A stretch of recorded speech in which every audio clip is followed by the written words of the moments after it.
Salut les petits potes, c'est Delcor, j'espère que vous allez bien. Aujourd'hui, oui, vous ne voyez pas ma tête. Pourquoi? Eh bien parce que c'est la canicule et il fait vraiment très chaud. Mais, par le plus grand des hasards, eh bien j'ai réussi à tomber malade. Et ça c'est carrément fou, ouais je sais. C'est pas un truc facile, mais ouais je suis malade, donc c'est très chiant. C'est pourquoi aujourd'hui je vous ai fait une compilation de threads d'horreur sur le paranormal. Là je sais, il y en a ils vont être très contents. D'autres non, ils veulent des vidéos normales. Et pour ceux qui n'aiment pas les compilations, eh ben ne vous inquiétez pas, on se retrouve demain pour une vidéo qui va déchirer sa mère. Voilà, je vous laisse découvrir ou redécouvrir d'anciens threads d'horreur. Si tu veux soutenir, tu connais le meilleur moyen, c'est un petit pouce bleu et un abonnement. Allez, prends ton meilleur chocolat chaud. Enfin, quoique, peut-être pas vu la chaleur, mais bon.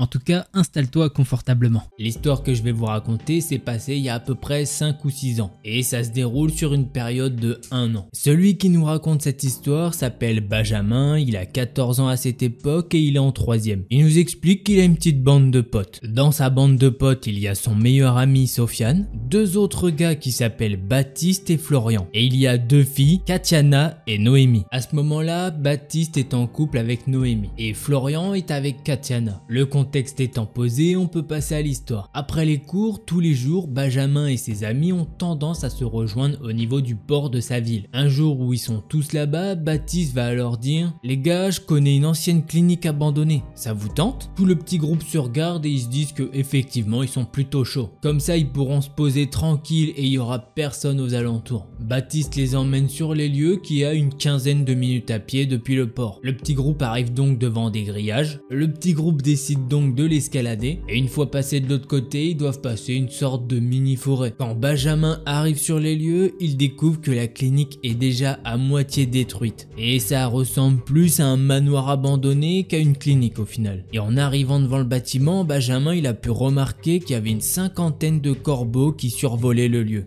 Du coup il se retourne en regardant ses potes et il dit putain on dirait vraiment un film d'horreur. Le petit groupe cherche alors un moyen de pénétrer dans le bâtiment mais il trouve vraiment pas d'accès. Le petit groupe va alors s'asseoir derrière le bâtiment sur des sortes de rochers et ils se mettent tous à réfléchir sur comment ils pourraient rentrer dans les lieux. Benjamin il est tellement impatient d'entrer, il se lève, il refait le tour du bâtiment abandonné mais malheureusement il trouve toujours pas d'entrée. Donc ça commence un petit peu à le saouler et il commence à prendre une pierre et il se met à la jeter vers ce qui normalement devait être une fenêtre mais qui a été couverte de parpaings. Et là bingo, il a réussi à faire un trou dedans. Donc il se met à courir pour aller prévenir ses amis. Donc là forcément une petite idée stupide leur vient en tête. C'est de balancer des cailloux pour créer leur propre entrée dans le bâtiment. Ils vont donc faire 3 groupes pour ça. Florian, il est avec Benjamin et il commence le trou qu'il a déjà fait. Noémie et Baptiste, ils vont devant la clinique. Sofiane et Katiana, quant à eux, ils vont au-dessus d'une sorte de balcon. Ils peuvent escalader plus ou moins facilement. Donc les 3 groupes essayent chacun de leur côté de se créer leur propre entrée. Et c'est Sofiane et Katiana qui ont réussi en premier à faire un gros trou. Tous les amis ont arrêté de faire leur trou et ils sont passés par le trou qui était au balcon. La bande d'amis se dit que c'est encore mieux que ce qu'ils avaient pensé et que à partir de maintenant ce serait leur lieu de rendez-vous puisque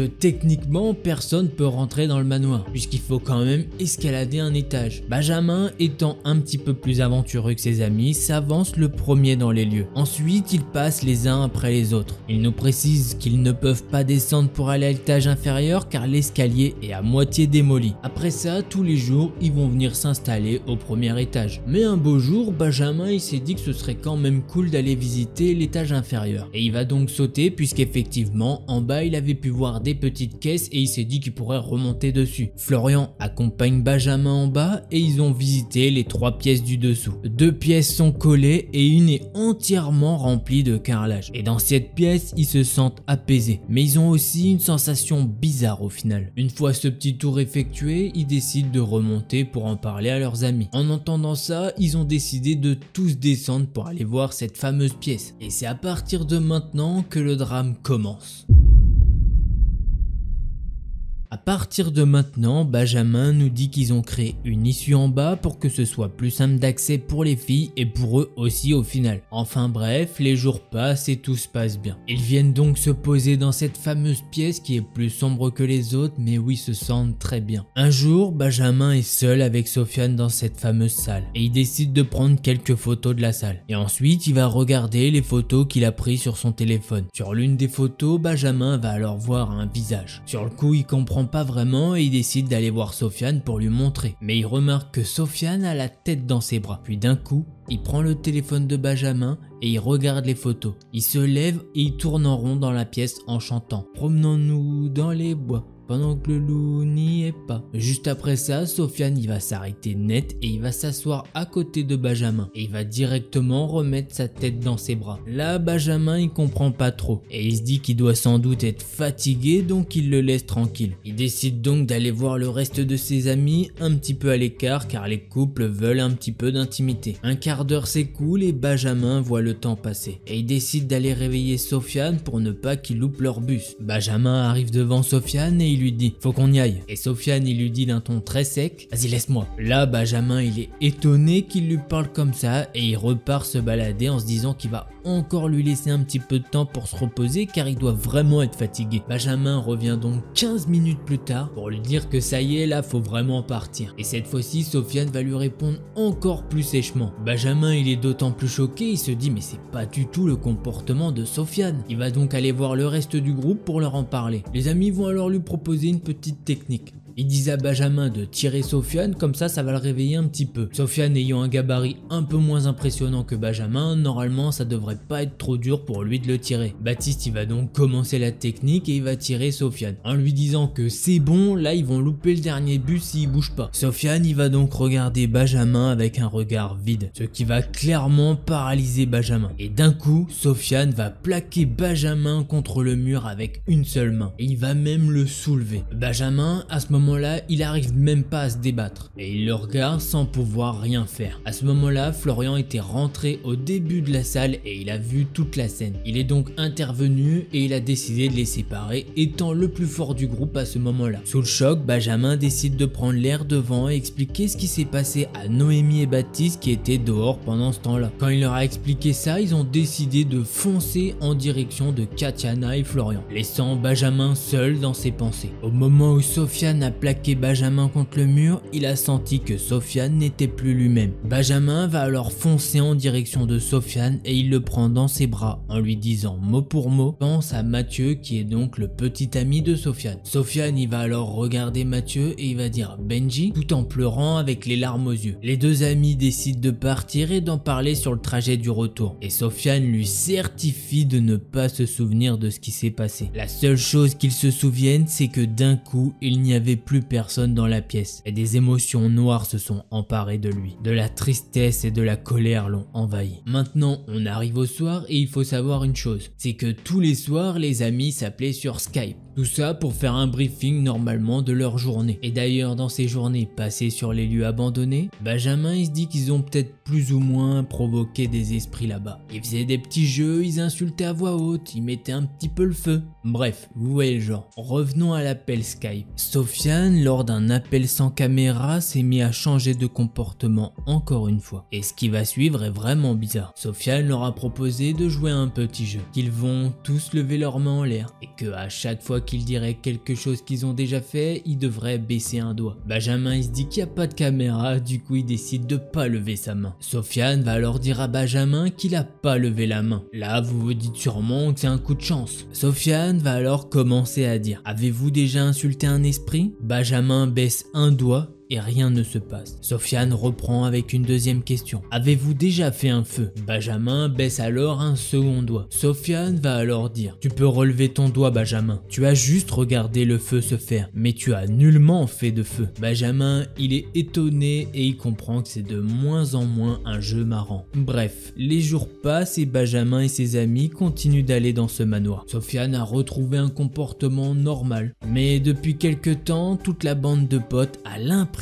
d'oublier quelque chose d'important à chaque fois qu'ils partent, et donc ils finissent toujours par revenir. Ils ont même fini par passer des nuits à l'intérieur du manoir. Ils ont ramené des draps, des oreillers pour passer la nuit. Le soleil tombe et vient la nuit. Les amis entendent des murmures, mais Benjamin ne voit jamais rien. Généralement, Benjamin et Sofiane font nuit blanche pour plus ou moins veiller sur les autres. Un autre jour, ils ont décidé d'aller à Intermarché qui se trouve à 3 minutes de l'endroit à tout casser. Benjamin, Sofiane et Noémie sont partis chercher des bonbons. Les trois amis arrivent dans le magasin quand d'un coup ils reçoivent un appel de Katiana et de Florian, leur disant qu'il faut revenir au plus vite car Baptiste a changé de comportement. Benjamin il regarde ses amis et il leur dit qu'il va aller courir au manoir et il leur explique que Baptiste a apparemment changé de comportement. Benjamin tape son meilleur sprint pour rejoindre le manoir et malheureusement à cette période de sa vie, Benjamin commence à faire de l'asthme.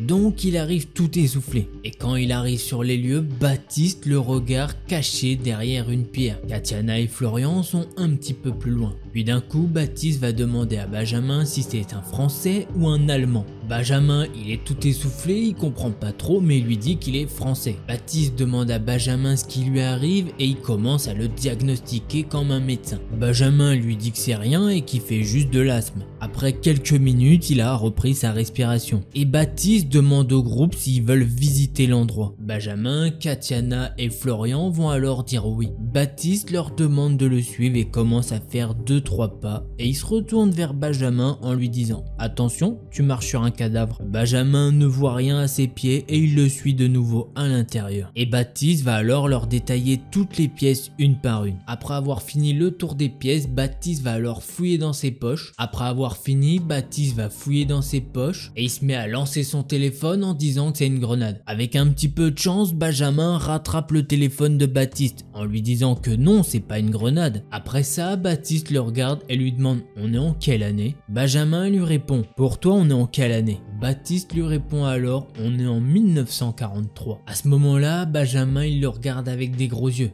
Et il sait pas quoi faire. Puisqu'à ce moment-là, il se dit qu'il y a un esprit qui possède le corps de son ami. Benjamin va alors lui demander son prénom et Baptiste va répondre Jean-François Xavier. Après ça, la seule chose que Benjamin a trouvé à dire, c'est qu'on était en 2015. En entendant ça, Baptiste est comme tombé dans les pommes. Et en tombant, sa tête a cogné contre le carrelage. Malheureusement, Benjamin n'a pas été assez rapide pour le retenir. Quasiment au même moment, le reste du groupe est arrivé. Baptiste a alors mis 5 bonnes minutes à se réveiller. Et pareil comme Sofiane, il s'est mis à pleurer à chaudes larmes. Suite à ça, ils ont continué à y aller. Par la suite, ils ont même appris que l'esprit qui prenait possession de Sofiane s'appelait Anaël et qu'elle était là pour les protéger de quelque chose de très mauvais. Puis un jour, Benjamin a crié une phrase totalement stupide. Anaël, je veux me marier avec toi. Puis les jours passent et il continue de discuter avec l'esprit qui prend le contrôle de Sofiane. Et à un moment, Benjamin lui demande pourquoi il ne peut pas prendre la place de Sofiane. Et Anaël, l'esprit, lui répond qu'il a une âme trop pure et que c'est impossible pour elle. Un soir, en rentrant, Benjamin décide d'appeler 2 autres amis à lui sur Skype avec cette fois-ci la caméra allumée. Et Benjamin leur explique ce qui se passe dans ce fameux manoir. Il y a Brandon qui vit dans le sud de la France, Kathleen dans le nord et Benjamin, quant à lui, il vit en Bretagne. Brandon est très cartésien et il ne croit pas du tout à ces choses-là. Quand d'un coup, devant la cam, il se met à avoir un comportement bizarre. Il commence à déplacer ses meubles d'un coup et dans sa chambre, les lumières font que clignoter. Kathleen leur dit qu'elle va aller se coucher dans pas trop longtemps car il se fait tard. Elle leur dit qu'elle va aller aux toilettes juste avant de dormir. Brandon va alors lui dire une phrase bizarre. Je sais que ta lumière du couloir devant tes toilettes ne fonctionne plus. Là, Kathleen elle se met à faire une tête étonnée. Benjamin lui demande si c'est vrai et effectivement la lumière devant ses toilettes ne fonctionne plus. On passe maintenant au mois d'octobre à Halloween. Les amis ont décidé de dormir au manoir et ils vont préparer un feu, le lit et ils ont tout ce qu'il faut. Ils ont de la nourriture, des lampes torches. La soirée se passe super bien et ils sont sur le point d'aller se coucher. Ça fait à peu près 2 heures qu'ils n'ont pas alimenté le feu, du coup il reste plus que des petites braises. Benjamin sort alors une autre phrase. Satan, si tu es là, rallume la flamme. Là, le feu va se rallumer vivement. L'un de ses potes va se lever et va directement aller éteindre le feu. Tout ça en lui disant qu'il faut pas jouer à ces conneries là. Quelques jours après ça, ils vont revenir au manoir pour fêter l'anniversaire de Katiana. Ils ont acheté quelques petites bougies pour éclairer les lieux et à ce moment-là, il y a que Benjamin et Sofiane sur les lieux. Et ils peuvent entendre comme une porte de placard qui claque. Sauf que dans les lieux, il n'y a aucun meuble. Du coup, ils se regardent en mode c'est quoi ce bruit? Puis bon, ils se disent qu'avec tout ce qu'ils vivent dans ces lieux, bon bah c'est pas plus choquant que ça au final. Ils reviennent un petit peu plus tard avec un autre groupe. Quand une de ses amies lui dit qu'elle voit un miroir sur le mur. Benjamin et le reste du groupe lui disent que non, c'est pas possible, il y en a pas. Et la fille va alors décrire ce miroir. Et elle dit même qu'elle peut voir une autre tête dans ce miroir. Bref, après quelques temps, Katiana et Florian ont décidé de rompre. Quelques temps après, Benjamin et Katiana se sont mis ensemble pendant une durée d'1 an. Et des choses étranges se sont passées entre eux. Un jour, alors que Benjamin est puni de sortie, il reçoit un appel de Katiana lui disant que Sofiane et Baptiste ont tous les deux changé de comportement. Sofiane a menacé tout le monde comme quoi personne ne pouvait rentrer dans la pièce. Et Baptiste de son côté suppliait Sofiane de ne faire du mal à personne. Benjamin est sorti en douce et quand il est arrivé sur les lieux, il n'y avait plus personne malheureusement. Quelques jours après ça, Benjamin dormait chez Katiana. Ils dorment tous les deux quand Benjamin se réveille. Il peut voir une dame debout, elle est vêtue de noir comme dans les anciens enterrements. Puis il ressent une énorme pression sur son torse. Il ne peut presque plus respirer. Il essaye d'appeler à l'aide mais plus aucun son ne sort de sa bouche. Benjamin tourne un peu sa tête et il voit que maintenant la dame est juste en face de lui. Il n'arrive pas à distinguer sa tête mais c'est comme si elle s'était téléportée en une fraction de seconde. Benjamin nous dit qu'à ce moment-là c'était sa première paralysie du sommeil et que ça n'a pas duré plus de quelques secondes mais en réalité t'as l'impression que c'est des heures. Par la suite ils sont partis chez ses grands-parents dans une partie éloignée de la ville. Un après-midi, Benjamin et Katiana se reposaient en regardant un film quand Benjamin a senti une chose bizarre venant de Katiana. Benjamin ne l'entendait plus respirer mais il sentait sa tête bouger sur son torse et il lui dit d'un coup « Je sais que tu n'es pas Katiana » et elle lui répond alors « Ah oui, tu sais qui je suis ?» Benjamin a directement compris que c'était Anaël. Une peur bleue s'empare de Benjamin. Il est seul avec Anaël. Il décide de secouer Katiana pour qu'elle prenne conscience. 2 minutes après, elle s'est réveillée. Le soir même,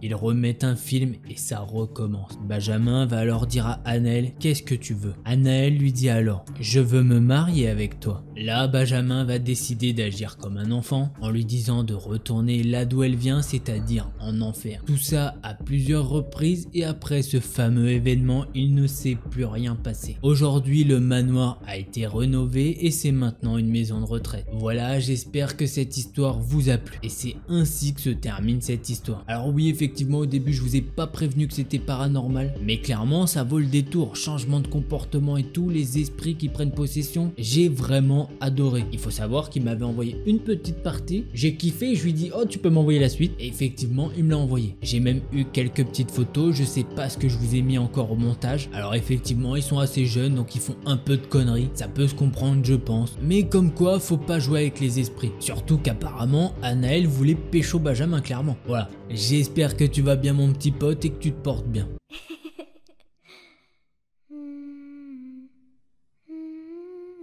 L'histoire que je vais vous raconter, c'est celle d'Aurélie. Elle a 27 ans et elle nous dit que c'est une personne très rationnelle à la base. Mais ce qui lui est arrivé la laisse encore sur le cul. Un jour d'été, Aurélie a pris des vacances avec des amis à elle. Ils visitent les environs et tout se passe super bien. Ses amis lui font découvrir des lieux où elle ne serait jamais allée si elle était seule. Il faut savoir qu'ils sont assez fans de lieux abandonnés et tout ce qui touche au surnaturel. Aurélie nous dit que ce sont les meilleures vacances de toute sa vie, entre les maisons abandonnées et les visites des alentours. Puis les amis d'Aurélie lui disent qu'ils ont trouvé un super spot. C'est une maison abandonnée qui est assez vieille. Et le comble dans tout ça, c'est qu'elle semble intacte. Il n'y a pas de tag, juste de la poussière. Ses amis lui disent alors qu'ils vont organiser ça pour ce soir. Aurélie se prépare et va rejoindre ses amis vers les coups de 22h. L'ambiance dans la voiture est plutôt joviale. Tout le monde rigole. Sur le trajet, ses amis lui en disent un petit peu plus sur cette maison. Ils lui disent qu'en gros, cette maison n'est pas si facile d'accès. Elle est assez isolée et que pour accéder à la maison, ils vont donc devoir descendre de la voiture et faire un petit peu de chemin à pied. Les amis d'Aurélie ont fait du repérage pendant la journée et c'est pour ça qu'ils connaissent un petit peu les lieux. Son ami lui dit que la maison n'est pas très grande donc ils vont pouvoir se balader tout seuls dans la maison et qu'il n'y aura pas de danger. Aurélie, ça la rassure pas tant que ça, mais elle en touche pas un mot. 1h30 après être rentrée dans la voiture, Aurélie et ses amis sont arrivés sur le lieu de la destination. Ils doivent s'aventurer dans une petite forêt et un de ses amis a marqué les arbres pour se retrouver dans la forêt. Aurélie nous dit qu'elle a un mauvais pressentiment, un truc qui la lâche pas, comme si quelqu'un l'observait, sachant que ce genre de sentiment ne lui est jamais arrivé. Et pourtant, c'est pas du tout sa première visite d'un lieu abandonné. Généralement, l'ambiance est un petit peu plus animée, mais là, elle a l'impression que l'air se fait de plus en plus rare quand elle l'avance dans cette forêt pour rejoindre le lieu abandonné. Mais Aurélie n'en parle pas à ses amis. Elle se dit que c'est l'ambiance de cette forêt, qu'il fait noir et qu'après tout, elle est peut-être un peu fatiguée. Ils arrivent devant la maison et effectivement, la maison est plutôt petite. Aurélie arrive sur les lieux et effectivement, ça correspond bien à la description que lui ont fait ses amis. Mais elle va remarquer un petit truc en plus. Plus loin, sur un des côtés de la maison, il y a une espèce de grange et son pressentiment de malaise augmente. Mais elle décide encore de ne pas en parler à ses amis. De leur côté, ils ont l'air complètement inconscients de ce que Aurélie ressent.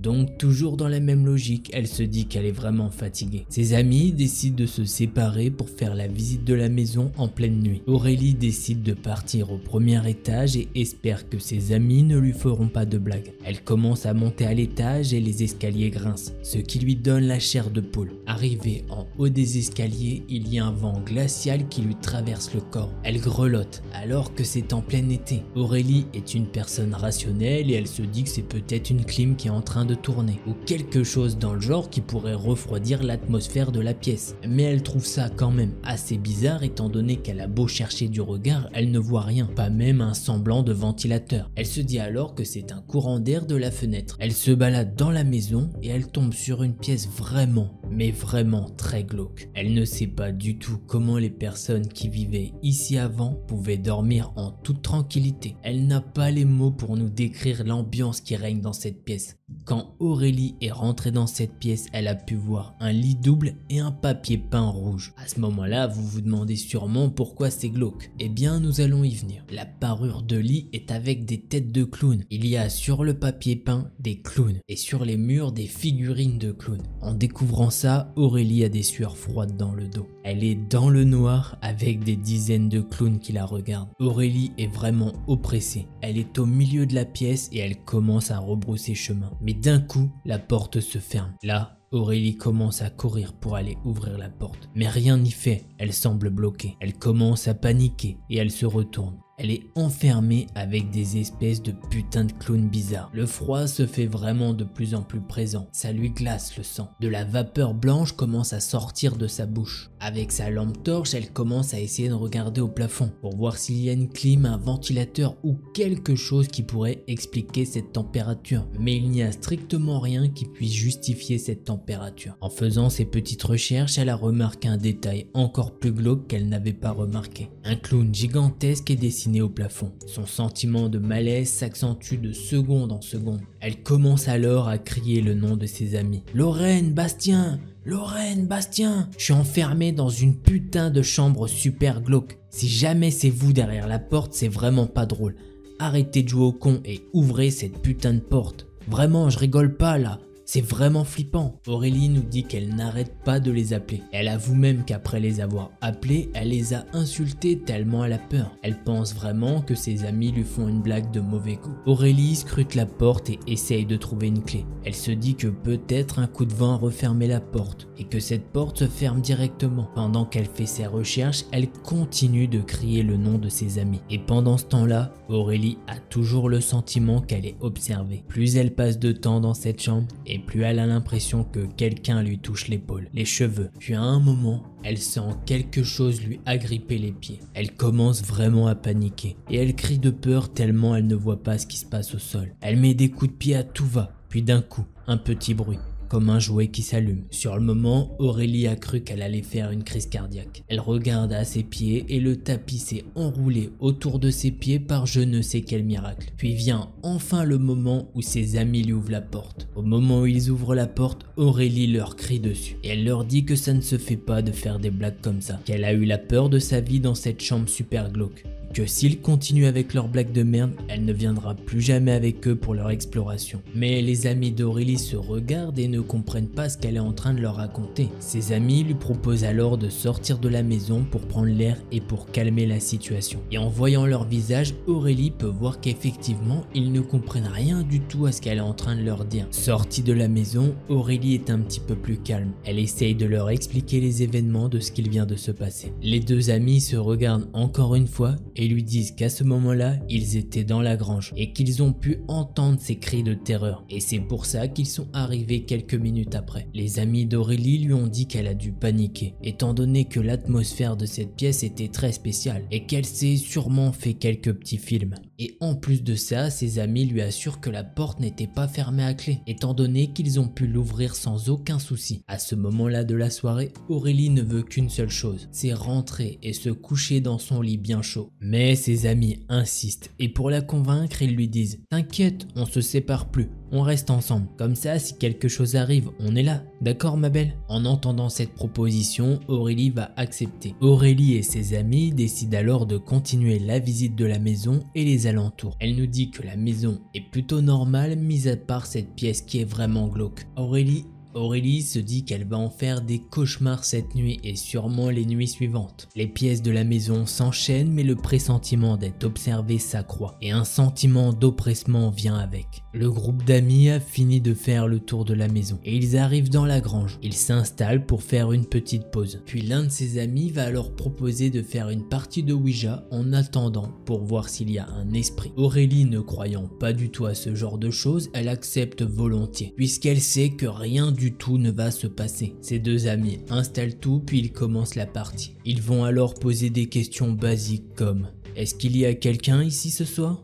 Êtes-vous là avec nous ?» Mais rien ne se passe quand les amis d'Aurélie posent des questions. Vient ensuite son tour, mais Aurélie ne sait pas quoi dire. Elle va alors dire la seule chose qui lui vient à l'esprit. « Est-ce que vous aimez les clowns ?» Là, la petite planche va bouger sur le yes. D'un coup, Aurélie commence à rigoler et à retirer sa main. Elle dit à ses amis que c'est bien joué, mais que bon, elle commence à en avoir marre de leurs blagues. Et elle se dirige vers la sortie pour aller à la voiture. Sur le chemin, elle a cette sensation d'être observée. C'était déjà le cas avant, mais encore plus depuis cette séance de Ouija. Bref, elle crie à ses amis de se dépêcher et qu'ils doivent rentrer au plus vite. Car là, ça y est, elle en a marre et elle est vraiment fatiguée. Pendant tout le trajet du retour, l'atmosphère est lourde, comme si tout était devenu sombre. Plus personne n'ose parler de ce qui s'est passé sur la table de Ouija. Bref, Aurélie retrouve son lit plus tard cette nuit-là et les cauchemars les plus glauques sont apparus, comme elle l'avait prévu. Bref, elle passe le reste des vacances dans le plus grand des calmes. Plus aucun cauchemar, plus d'oppression. Elle n'a plus la sensation d'être observée. Rien de tout cela. Les vacances se sont terminées, Aurélie et ses amis se sont dit au revoir. Elle leur a fait de gros câlins et ils se sont dit à la prochaine. Les jours passent et Aurélie reprend son travail. Un mois après les vacances, Aurélie rentre du travail. Elle fait ses tâches comme d'habitude, puis elle s'installe dans son canapé pour regarder la télévision. Elle allume sa télé, elle met une chaîne, puis d'un coup, la chaîne change. Elle remet la chaîne précédente, mais la télé se coupe d'un coup. Elle essaye de rallumer la télé, mais rien n'y fait. Aurélie se dit que sa télé est morte. Elle nous dit qu'à ce moment-là, franchement, elle est vraiment dégoûtée. Elle décide alors de prendre une douche et qu'ensuite elle irait se coucher. Aurélie va prendre sa douche. Mais pendant qu'elle prend sa douche, elle entend des bruits. Et elle se dit que c'est sûrement le bruit d'un des chats du voisin qui est passé. Mais ce bruit devient de plus en plus fort. Aurélie sort de sa douche et elle découvre qu'une partie de sa maison est complètement retournée. Elle demande alors s'il y a quelqu'un dans la maison. Mais se rendant compte de la situation, elle décide de se renfermer dans la salle de bain. Elle prend son téléphone et appelle la police. Pendant ce temps-là, dans la salle de bain, l'air devient glacial. Pourtant, Aurélie se dit que ce n'est pas possible. Elle vient de sortir de la douche. L'air devrait être très chaud. Puis elle se retourne et voit dessiner sur la vitre une tête de clown. Aurélie a pris peur et elle a déverrouillé la salle de bain. Et elle est partie attendre les policiers sur le trottoir en serviette de bain. Les policiers ont fait tout le tour de sa maison. Mais il n'y a rien, ils n'ont trouvé personne. Aurélie est peu rassurée mais elle doit retourner à l'intérieur de sa maison. Elle se dit que ce qu'elle a vu dans la salle de bain, ça doit être son imagination qui lui joue des tours. Aurélie va se coucher, mais elle n'arrive pas à trouver le sommeil. Elle ne fait que tourner dans son lit. Puis du coin de l'œil, elle peut apercevoir quelque chose qui va lui glacer le sang. L'ombre d'un clown qui rampe au sol. Le corps d'Aurélie ne répond plus. Il est totalement tétanisé. Elle essaye de fermer les yeux. Elle se dit que ce n'est qu'un rêve, mais elle sait que ce n'est pas le cas. Elle voit une chose ramper sous son lit. quelque chose de terrible. Elle a la boule au ventre. Elle a envie de vomir tellement elle a peur. Il y a bien quelque chose en dessous de son lit et elle ne sait pas du tout ce que veut cette chose. Puis des petits grincements se font entendre dans la pièce. Elle nous dit qu'elle peut entendre des sons horribles, comme s'il y avait des petits grattages sous le lit d'Aurélie. Puis elle entend des ricanements horribles. Elle nous dit aussi que la température de la pièce a chuté de pas mal de degrés. Puis soudainement, il y a eu du mouvement sous le lit d'Aurélie. Elle a fait comme si elle dormait. Elle a directement fermé les yeux. Puis elle a pu sentir une ombre s'approcher d'elle. Cette ombre a touché Aurélie au niveau du cou. Le toucher est tellement froid qu'elle a l'impression que ça lui brûle la peau. Quelques secondes après, l'ombre a disparu. Vous l'imaginez bien, Aurélie n'a pas pu dormir le reste de la nuit. Très tôt le matin, elle a décidé de contacter ses deux amis avec qui elle avait passé les vacances. Ses deux amis lui ont alors conseillé d'aller voir un médium, car pour eux, elle a dû tomber sur un esprit malveillant. Voilà comment se termine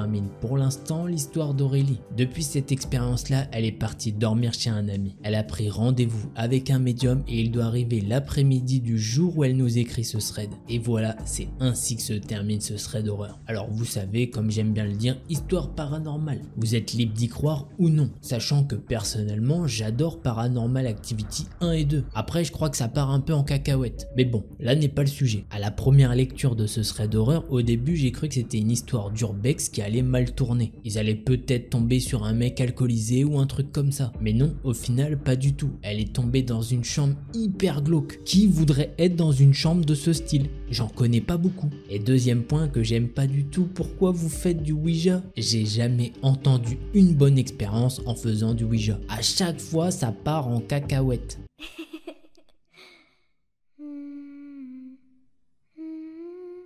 L'histoire que je vais vous raconter, c'est celle de Johan. Il travaille comme barman depuis qu'il a 18 ans. Il a vu beaucoup de personnages arriver au cours des 3 dernières années dans son établissement. Ce soir-là ne fait pas exception, il a dû virer un macho qui confondait le harcèlement et du flirt. Mais depuis que Johan est barman, il n'a jamais vu un homme comme celui qui vient de rentrer dans le bar. L'homme est arrivé juste avant la fermeture, habillé dans un costume blanc impeccable. Johan était le seul à s'occuper du bar. Rita est la dernière serveuse et elle rapporte les verres dans la cuisine. Ils avaient fait le dernier appel et allaient verrouiller les portes. Johan a essayé de ne pas regarder l'homme, mais l'homme a pris un siège vide situé au bar. Johan a alors dit: excusez-moi, mais il s'est tout de suite arrêté dans sa phrase, puisque oui, il a reconnu cet homme. Johan et cet homme ne se sont pourtant jamais rencontrés, mais le père de Johan l'a averti à son sujet, et le regard étrange dans les yeux de cet homme dissipait tous ses doutes. Johan, dit alors l'homme avec une voix de fumeur, sois un bon garçon et serre-moi un whisky, d'accord? Un Jack Daniel, ça ira très bien. Johan va alors dire bien sûr et il va préparer le verre de cet homme. Et pendant qu'il le fait, il est en train de repenser à l'avertissement de son père. Le diable porte du blanc. À ce moment-là, Rita sort sa tête de la cuisine et lui dit: ça va Johan? Johan lui dit alors: oui, ne t'inquiète pas, je m'occupe du dernier client, toi tu peux rentrer chez toi. Rita va alors froncer les sourcils et lui demander s'il est bien sûr. Johan lui répond alors que oui, c'est bon, il en est sûr, elle peut bien partir. Après ça, Johan a placé la boisson de l'homme devant lui et il s'est appuyé sur le bar. Cet homme a alors pris son verre et bu une gorgée. Johan a la bouche très sèche et la peur l'envahit face à cette situation. Johan va alors dire: c'est mon heure alors? Vous êtes venu pour moi? L'homme en blanc va alors lui répondre en se moquant de lui: non, vous avez une longue vie devant vous. Je voulais juste passer voir comment vous alliez. Et pourquoi pas prendre avec vous votre premier verre depuis que vous avez atteint l'âge adulte. En entendant ça, Johan s'est alors un petit peu détendu. Il y a comme quelque chose de familier chez cet homme. Vous pensez vraiment que je travaille dans un endroit comme ça et que je n'ai bu aucun verre? Je sais que vous ne l'avez pas fait. Au moment de dire ça, les yeux de cet homme ont un petit peu brûlé. Vous n'avez pas bu une seule gorgée. On suit la ligne. On s'en tient toujours à la ligne droite. Même lorsqu'on se fait mordre le cul, on est un bon garçon. En entendant les mots de cet homme, le cœur de Johan s'est effondré. Ça va pas me sauver? Oh non. Après avoir dit ça, l'homme en blanc a souri et a siroté son whisky. Et il va dire une autre phrase à Johan qui est la suivante: l'entente a été conclue. On ne peut pas revenir là-dessus. En entendant ça, Johan y trouve que c'est pas juste. Comme un éternel refrain de sa vie. Johan a alors sorti un verre et il s'est servi de son meilleur whisky. Et il est passé de l'autre côté du bar. L'homme en blanc a alors souri à Johan pendant qu'il était en train de s'installer et il lui a dit: À toi mon garçon. Johan a alors levé son verre et a pris sa première gorgée d'alcool, ce qui lui a brûlé la gorge et il s'est mis à tousser. En voyant ce cinéma, l'homme en blanc a alors bien rigolé. Son rire était très rauque et a retenti dans tout le bar. Quand son rire s'est estompé, ils sont restés assis là, dans le silence. L'homme en blanc a fini son verre et il s'est levé. Il a sorti de sa poche une liasse de billets qu'il avait entre ses deux doigts et il l'a jeté en direction de Johan en disant « Pour le travail bien fait ». L'homme a alors ajusté sa veste et il s'est retourné pour partir. Au moment d'atteindre la porte, la voix de Johan a crié « Attendez !» L'homme s'est arrêté mais ne s'est pas retourné pour autant. Johan pouvait voir le visage de cet homme grâce à un miroir. Et dans le reflet du miroir, il a pu voir qu'un œil de cet homme était en train de brûler. Johan a alors dit « Y a-t-il quelque chose que je puisse faire ? N'importe quoi !» Johan a alors vu quelque chose qu'il n'aurait jamais cru voir chez cet homme. De la pitié. « Désolé fils, c'est déjà fini. Ton sort est déjà scellé. Je te reverrai un jour. » Suite à ça, il est sorti de l'établissement. Johan est retourné au bar et il a fini son verre. Que pouvait-il faire d'autre de toute façon? Rien n'a changé, Johan est damné. Johan a alors pris la décision de sortir les poubelles en soupirant et en traînant le sac dans la benne de la ruelle. Après la mort de la mère de Johan, son père lui a alors raconté une histoire. Son père et sa mère avaient du mal à avoir un enfant et après des années de médecins et de traitements, ils étaient sur le point d'abandonner. Son père était alors dans un bar miteux en train de se bourrer la gueule suite à une énième mauvaise nouvelle du docteur quand un homme en blanc s'est assis à côté de lui. Cet homme en blanc lui a alors dit qu'il avait entendu parler de ses problèmes et qu'il pouvait les régler, mais qu'il y avait une condition. Il est à vous tant que son cœur bat.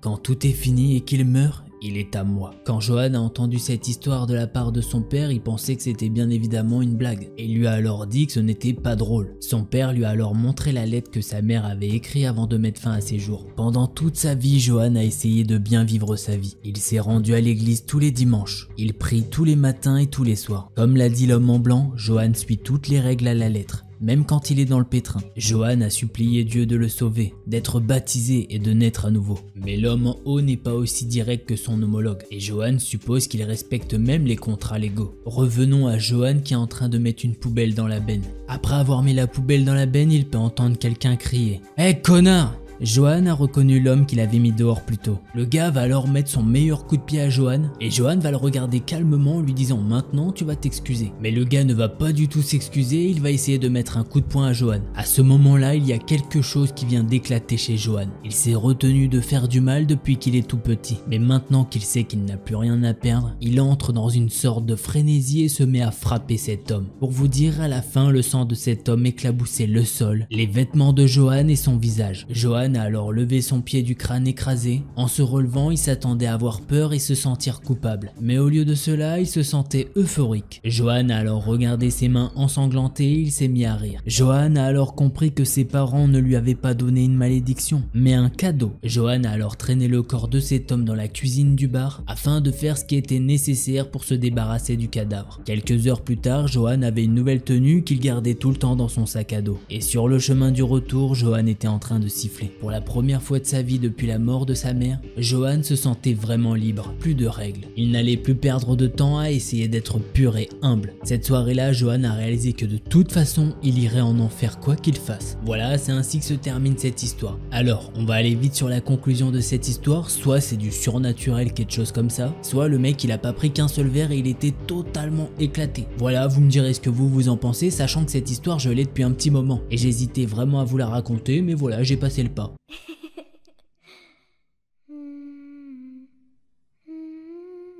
L'histoire que je vais vous raconter, c'est celle d'Eva. Elle travaille dans un hôpital qui est situé dans le nord de New York en tant qu'infirmière. Elle nous dit qu'elle vient de Pennsylvanie mais qu'elle a récemment déménagé pour un changement de rythme et surtout pour changer d'air. Eva, elle adore son travail et elle nous dit que ce qu'elle adore par-dessus tout, c'est aider les gens. Mais il y a certains événements qui lui font penser qu'elle devrait peut-être déménager de New York. Eva nous dit qu'il y a pas mal d'histoires dans l'hôpital où elle travaille, dont une que ses collègues lui ont racontée. C'est l'histoire d'un homme qui a été admis un soir parce qu'il s'était effondré à son travail dans le BTP. Un médecin est venu l'examiner et il a dit à cet homme qu'il devait rester un certain temps pour faire quelques examens. Le temps passe et l'état de cet homme s'empire. Il ne peut quasiment plus respirer et il souffre énormément. Lorsque les résultats sont finalement arrivés, le médecin a dit à l'homme qu'il avait de l'amiantose, une maladie chronique pulmonaire qui en gros réduit l'élasticité des poumons et qui rend la respiration très difficile. Comme Eva nous le dit, cet homme a eu cette maladie à cause de son travail, puisqu'à cette époque c'était vraiment pas rare de travailler avec de l'amiante. L'homme n'a pas très bien pris la nouvelle. Il avait mal souffrait et ne voulait pas laisser la maladie le ronger plus longtemps. Cette nuit-là, l'homme s'est approché de la porte de sa chambre, l'a ouverte et a regardé dans les couloirs. Les couloirs étaient vides, l'homme n'entendait rien d'autre que le silence. Aucun signe de vie à l'horizon. L'homme s'est alors mis à genoux et a placé sa tête au niveau du cadre de la porte. Usant de toutes ses forces, l'homme a alors claqué la porte sur son cou encore et encore. La mort de cet homme ne fut pas instantanée. Il était dans un état de stupeur fou alors qu'il claquait la porte continuellement sur son cou. Le sang a éclaboussé partout comme la chair qui s'était décollée et les os brisés qui remplissaient le couloir. Ses respirations laborieuses commencèrent à s'estomper et sa bouche se remplissait de sang. Peu de temps après, une infirmière a trouvé le corps de l'homme sans vie. Les cris de l'infirmière ont duré toute la nuit. Apparemment, le bâtiment où s'est produit ces événements n'est plus utilisé depuis un petit moment. Mais les rumeurs disent que l'on peut toujours entendre la porte claquer de temps en temps. Revenons à Eva qui vient d'entendre cette histoire. Elle se dit que c'est sûrement sa collègue qui lui fait une blague et qui veut sûrement effrayer les nouvelles. Et qu'en plus de ça, elle travaille la nuit, sachant que Eva elle croit pas forcément aux fantômes. Mais son chef de service insiste pour qu'elle fasse attention, surtout pour sa première nuit à l'hôpital. Eva elle nous dit qu'elle lui répond oui t'inquiète pas, je ferai attention. Mais qu'en vrai elle essaye juste de garder son sérieux puisqu'elle a envie d'une seule chose, c'est de rigoler. Mais que ce serait mal vu de le faire, surtout devant un supérieur. Eva va alors passer plusieurs semaines dans cet hôpital qui sont assez folles. Elle nous dit qu'il n'y a rien d'anormal, c'est juste lié à son métier qui est très pénible. Surtout qu'avec l'afflux massif de nouveaux patients depuis la pandémie, eh bien ils ont dû ouvrir de nouvelles ailes des bâtiments qui étaient fermés depuis un bon moment, histoire d'avoir plus de lits disponibles dans l'hôpital. Ce qui va donc arriver à Eva va se passer après la réouverture d'un des bâtiments. Eva traverse les couloirs car elle entend un bruit bizarre venir du couloir. Mais à l'étage où elle se trouve, il n'y a rien. Elle a un patient qui s'appelle Jack, un homme âgé qui a été amené car il avait des douleurs à la poitrine. Et cette nuit-là, Jack lui a demandé si elle n'avait pas quelque chose qui pourrait l'aider à dormir. Eva elle nous dit qu'il y a quelque chose de bizarre avec ce patient, puisque quand il est arrivé, il était souriant et plutôt vif, au vu de son âge et malgré ses douleurs. Mais ce soir-là, il est vraiment pâle et tremblant. Forcément, ça inquiète Eva et elle lui demande si ses douleurs thoraciques le tiennent éveillé la nuit. Là, il regarde Eva et elle peut voir dans ses yeux des petites larmes qui se forment. Et il lui dit d'une petite voix que quelqu'un vient dans sa chambre la nuit. Eva, c'est la première fois qu'elle entend ce genre de choses-là. Et surtout, elle se dit bon bah c'est sûrement une de mes collègues qui vient voir. Elle lui demande alors s'il peut lui en dire plus à propos de cette personne qui vient le voir. Jack baisse les yeux et commence à se frotter les mains. Il lui dit alors que tard la nuit, il entend sa porte s'ouvrir et claquer. Puis il se réveille et voit une personne sombre ramper vers lui. Eva lui demande alors si ce serait pas une autre infirmière. Mais Jack lui assure que non, c'est pas le cas. Jack décrit l'ombre comme un grand homme avec des cheveux blancs courts. Sa bouche était ouverte et un liquide coulait de sa bouche. En décrivant cet homme, Jack se met de plus en plus à trembler. Il lui dit que l'homme porte une vieille robe d'hôpital, mais que sur cette robe il y a des taches de sang séchées. Jack va alors fermer ses yeux pour lui dire la prochaine phrase. Le plus fou, c'est le cou de cet homme. Il semble être déchiré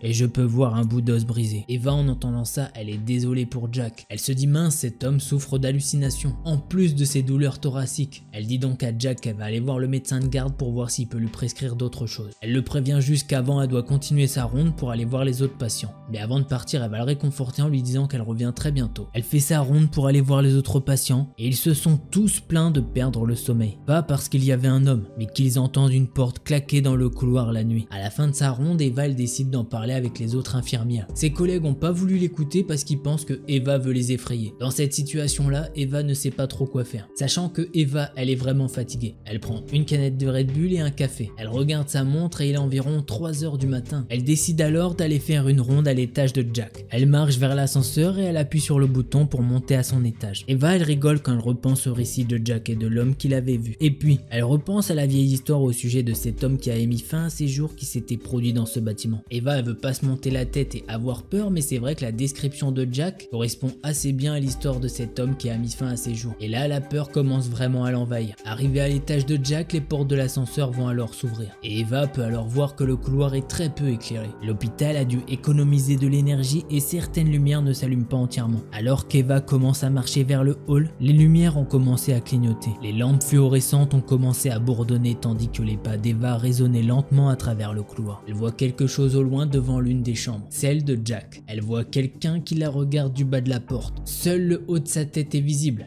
mais Eva a clairement distingué une touffe de cheveux blancs. Alors que les lumières clignotaient, les flashs de lumière frappaient son visage et Eva peut distinguer des yeux blancs qui brillent. Eva a tellement peur qu'elle peut entendre son souffle frémir. Et surtout, elle peut entendre un second souffle. Elle peut entendre quelqu'un qui prend de courtes respirations. Puis soudain, un coup de porte s'est fait retentir. Boum, boum, boum. Le bruit de la porte s'est fait retentir dans tout le couloir et à chaque chaque fois que ça claquait, Eva peut entendre quelque chose s'écraser. Comme si quelque chose se déchirait. Eva veut sortir un cri, mais rien ne sort de sa bouche. Elle se demande si c'est pas un cauchemar réveillé, une hallucination. Son esprit a-t-il imaginé une sorte de fantôme avec toutes ces foutues histoires? Avant qu'Eva ne puisse faire quoi que ce soit, elle entend le cri de terreur de Jack. Eva a le cœur qui bat comme pas possible. Puis soudain un autre cri. Et ensuite d'autres cris qui proviennent de la chambre des autres patients. Ses jambes ont commencé à trembler et elle est tombée sur ses genoux en criant. Sa tête a cogné le sol et elle a du sang qui a commencé à couler sur son visage. Les larmes ont commencé à inonder ses yeux et quand Eva a réussi à relever la tête, elle a vu la tête sortir lentement de la porte. Lorsque l'homme est sorti complètement de la chambre de Jack, Eva a pu voir qu'il était en effet dans une vieille blouse d'hôpital. Il rampait au sol et quand il a commencé à se redresser sur ses jambes, chaque membre se penchait d'une manière inhumaine, comme les jambes d'une araignée. La tête est pliée ou cassée, elle se balade d'un côté à l'autre et il éclabousse les murs de son sang foncé. Puis il a commencé à regarder Eva avec sa bouche grande ouverte. Il l'a fixée, il a commencé à avancer vers Eva. De son côté, elle a commencé à reculer pour atteindre l'ascenseur. Eva nous dit qu'à ce moment-là, c'est un véritable enfer. L'homme se rapproche de plus en plus, il n'est plus qu'à quelques mètres d'Eva. Elle nous dit qu'elle n'oubliera jamais le blanc dans ses yeux et son cou brisé. Eva a fini par atteindre la porte de l'ascenseur et elle a appuyé sur le bouton. L'homme était si proche d'elle qu'elle en a fermé les yeux et elle a senti les portes de l'ascenseur s'ouvrir. Elle rentre dans l'ascenseur et tombe une deuxième fois sur la tête dans l'ascenseur et elle s'évanouit. Quand elle se réveille, elle peut voir une de ses collègues infirmières qui s'appelle May. May a pu voir que Eva était toute blanche. Elle s'est alors baissée et l'a examinée. Du sang coulait de son crâne et de son nez et des larmes coulaient de ses yeux. Eva, elle arrive quasiment pas à parler. Un petit peu après avoir repris ses esprits, elle peut remarquer qu'elle est à l'étage de Jack. Toutes les portes autour d'elle ont l'air fermées et il n'y a aucune trace de sang nulle part ni de forme fantomatique. L'infirmière May a alors sorti Eva de l'ascenseur et elle a demandé à un médecin de l'examiner. Après ça, Eva a dû prendre une semaine de congé. Elle était dans un état lamentable.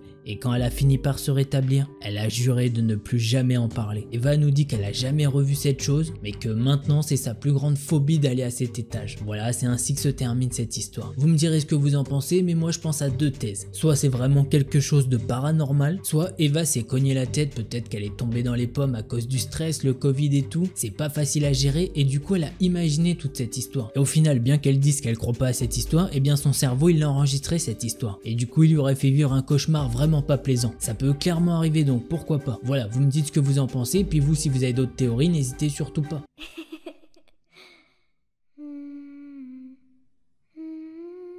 L'histoire que je vais vous raconter, c'est celle de Allison. Et lors de ses années collège, un soir, elle a décidé d'inviter deux amis à passer la soirée chez elle. Étant donné que les parents d'Allison sont absents, c'est tout bénef. Elle nous dit qu'elles ont passé la soirée à boire des jus de fruits, coca, des petits bonbons, des sucreries, bref, vous voyez le truc. Mais surtout, regarder des films d'horreur et se raconter des histoires terrifiantes. Au moment d'aller se coucher, elles sont toutes les trois allées dans sa chambre fermée à clé. De toute façon, quoi qu'il arrive, Allison, elle ferme sa porte à clé. Et encore plus de nos jours. Elle nous dit qu'il y a une de ses amies qui va en haut du lit superposé, une en bas et elle a un petit matelas qu'elle a collé au dos de la porte. Même dans la chambre, Allison et ses amis ont continué de parler en attendant que le sommeil les emporte. Elles sont quasiment sur le point de s'endormir mais elles vont entendre de légers coups dans la porte, comme si quelqu'un avait frappé dans cette porte. Étant donné que Allison a son matelas collé à la porte, elle a pu sentir la porte bouger légèrement. Au tout début, Allison a pensé que c'était ses chats, mais elle s'est rappelé qu'aujourd'hui, ils n'étaient pas à la maison. Au début, les deux amis d'Allison ricanent puisqu'elles pensent que c'est Allison qui leur fait une petite blague. Mais comme elles peuvent voir que Allison est devenue toute blanche, elles ont directement compris que c'était pas une blague au final. Allison va rapidement commencer à rationaliser en se persuadant que les histoires plus les films d'horreur qu'ils ont visionnés leur sont montés à la tête. Allison prend alors son courage à deux mains et demande à ses amis si elle doit ouvrir la porte histoire de les rassurer. Puis Allison se dit que de toute façon toutes les fenêtres sont fermées, toutes les portes dont la porte d'entrée qui est blindée. Le plus perturbant pour Allison, c'est qu'avant d'ouvrir la porte, il n'y a absolument aucun bruit. Dans l'appartement, aucun bruit. Et à l'extérieur non plus. Et de plus, Allison nous dit que son immeuble n'est pas éclairé car un des lampadaires juste devant est défectueux. Allison prend alors son courage à deux mains et elle ouvre la porte. La lumière de la chambre illumine alors le couloir et une partie du salon. Juste devant elle se trouve une silhouette noire, une ombre. une forme grande qui a l'air d'être un humain, sans possibilité de voir son visage ou de distinguer une quelque autre caractéristique physique. La lumière de la chambre d'Allison ne semble pas atteindre cette chose. Allison ne sait pas ce qu'elle a vu, elle est totalement pétrifiée. Il n'y a aucun bruit, rien, c'est comme si le temps s'était figé. Elle n'ose même pas se retourner pour voir l'expression de ses amies qui elles aussi sont silencieuses. Et aussi de peur que ce qui se trouve devant elle se mette à bouger. Étonnamment, mais elle ne se souvient pas avoir donné l'ordre à sa main de fermer la porte. Mais pourtant c'est ce qu'elle va faire. Allison s'affole intérieurement mais elle sait pas comment le manifester extérieurement. Il lui a fallu quelques minutes avant de pouvoir vraiment retrouver ses esprits. Au bout de quelques minutes, elle va enfin se retourner pour voir l'expression de ses amis. Et pareil, Allison peut voir que ses amis sont terrifiés. Les trois amis se dévisagent à tour de rôle. Mais encore une fois, personne n'a réagi. Tout le monde est sous le choc. Jusqu'à présent, Allison ignore encore pourquoi, mais elles n'ont rien fait du tout de la nuit. Elles n'ont pas crié, elles n'ont pas décidé d'appeler de l'aide. Pour ce qui est de l'appel à l'aide, c'est normal puisqu'à cette époque, il n'y avait pas de téléphone portable. Et du coup, fallait passer par le téléphone fixe qui se trouvait dans le salon. Et pour elles, à ce moment-là, c'est inconcevable d'aller dans le salon. Elles sont donc restées là, toutes les trois terrorisées, ne parlant même pas entre elles. Après cette nuit-là, elles n'en ont parlé à personne, ni à leurs proches, ni à leurs parents. Pour être honnête avec nous, Allison nous dit qu'elle a probablement eu une hallucination ce soir-là à cause de tous les films d'horreur qu'elles ont vus. Mais le petit X est qu'apparemment, elle n'est pas la seule à avoir halluciné du coup. Est-ce que les amis d'Allison ont alors fait semblant d'être terrifiés? Elle en a aucune idée. Et le jour d'après ceci, Allison a découvert un élément étrange. Elle a pu voir que sur son balcon, il y avait de la terre. Sachant qu'elle a un étage supérieur et qu'elle a pas de plante chez elle, elle trouve vraiment ça bizarre. Voilà, c'est ainsi que se termine cette troisième histoire. Alors là, les petits potes, je vous avoue que les histoires paranormales, c'est pas forcément mes préférées, mais là, je vous avoue que j'ai vraiment kiffé. Alors je sais pas si c'est parce que c'est bien amené ou quoi, ou si c'est le fait qu'à la fin, c'est peut-être pas paranormal. En tout cas, si ça l'est pas, c'est quoi? Est-ce que c'est un mec qui est passé par le balcon et qui est resté devant pendant toute la nuit? Je sais pas, enfin bref, c'est trop bizarre. Bref, je l'ai surkiffé, j'espère que c'est le cas pour vous et que globalement vous avez kiffé la vidéo. En tout cas, si c'est le cas et que t'étais pas abonné, je t'invite clairement à le faire et à activer la petite cloche. Si tu veux me soutenir, c'est simple, le petit pouce bleu. Et puis si t'es resté jusque là et que t'as vraiment envie de soutenir, je t'invite à écrire dans les commentaires le vent, stop. Ah non mais je vous jure, le vent il m'a saoulé de ouf. Et puis bon, on va pas se mentir, ça aide vraiment pour le référencement, donc merci à toi. Dernière promo avant de se quitter, on a dépassé les 200 follow sur Instagram, donc n'hésite pas à venir. Si jamais j'y arrive, je vais te montrer ce que tu peux trouver sur Instagram de façon exclusive. Sinon, tant pis. Bon allez, on se dit à la prochaine, je vous fais des bisous, portez-vous bien, tchuss les petits potes. C'est le premier amour de...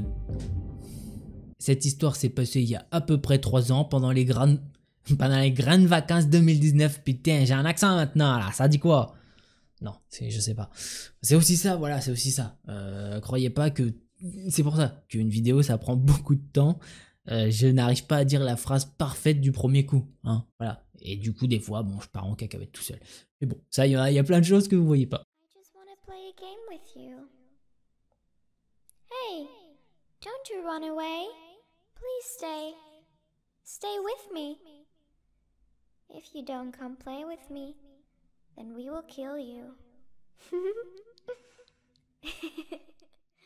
Alors là, on va avoir 2 threads d'horreur basés sur le paranormal qui nous proviennent de la même personne. Les histoires que je vais vous raconter nous proviennent de Charlène. Elle a maintenant 28 ans, mais en 2008, il y a eu un événement qui fait que maintenant, elle ressent pas mal de choses étranges. D'ailleurs, ces histoires, je vais vous les faire à la première personne et comme elles m'ont été écrites. La première histoire se passe une nuit de septembre, le 26 septembre 2008 exactement. J'avais 15 ans, je vivais donc chez mes parents. J'avais ma propre chambre et mes parents dormaient la chambre à côté. Aux alentours de 3 h du matin, je m'aperçois que la porte de ma chambre, habituellement fermée, est entrouverte et je vois faiblement, n'ayant pas mes lunettes sur mon nez, une silhouette. J'attrape donc mes lunettes et je l'aperçois plus nettement, une grande silhouette d'homme. Pensant que c'est mon père qui vérifiait que je dormais bien, je lui dis « Bonne nuit papa ». Je repose mes lunettes sur la table de chevet et me retourne dos à la porte. Quand d'un coup, j'entends distinctement un chuchotement à mon oreille me disant « Charlène ». J'étais tétanisé, j'avais reconnu la voix de mon grand-père. Il faut d'ailleurs savoir que mon grand-père est portugais et qu'il a donc un accent bien prononcé. Je me retourne immédiatement et rien. Je comprends rien à la situation, je regarde ma porte et elle est bien fermée. Je réussis tant bien que mal à me rendormir. Le lendemain matin, ma mère m'apprendra que son papa est décédé dans la nuit d'hier. Et c'est là que j'ai compris que c'était lui. Je me suis senti bizarre mais aussi apaisé de savoir qu'il était venu me dire un dernier au revoir. Alors pour cette première histoire, effectivement, je la trouve tragique et belle à la fois, puisque malheureusement Charlène a perdu un être cher, mais il est quand quand même venu lui dire un dernier au revoir et ça c'est beau. D'ailleurs Charlène, on t'envoie de la force et on passe à ta deuxième histoire.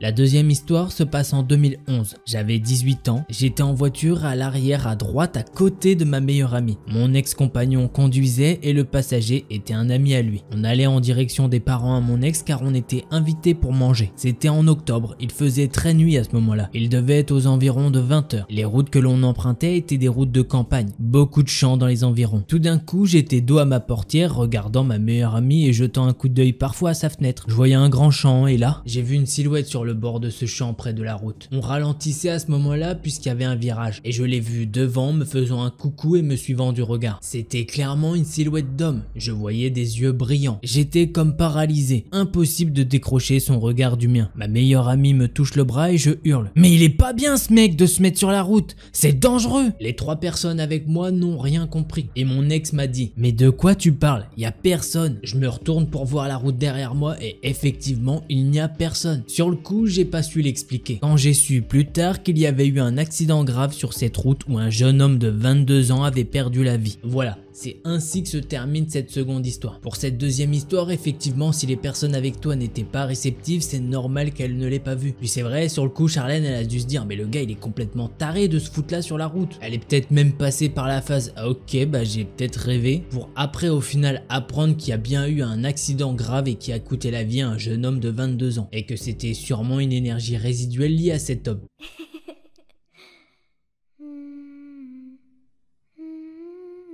L'histoire que je vais vous raconter, c'est celle de Chloé. Elle a maintenant 18 ans et je vais vous la raconter à la première personne. J'ai été hospitalisé pendant 2 mois. J'avais 14 ans. J'avais un mauvais feeling dans cet hôpital mais je pensais pas qu'il allait se passer des événements comme ça. Je sentais constamment des présences pas mauvaises sauf une très oppressante. J'arrive à voir les esprits comme si je voyais des humains normaux. Je voyais une femme en robe de mariée, un homme en costume cravate, une petite fille qui avait à peu près 5 ans habillée en robe, un petit garçon habillé comme un marin qui devait avoir 6 ans et une fille plus grande d'environ 15 ans. Chantaient qu'ils étaient tous de la même famille. La mère était très protectrice envers son petit garçon. La petite fille était innocente et très mignonne. La plus grande avait l'air plus agressive mais ne faisait rien. En revanche, l'homme était la présence malveillante. Il avait comme des contours noirs en permanence. C'était le seul où je n'avais jamais vu son visage. Et c'est là que les ennuis commencent. Les événements ont commencé doucement. La femme était dans une pièce où je devais aller, mais j'ai senti qu'elle y était alors j'ai regardé dans la serrure et j'ai vu son regard. Il était blanc,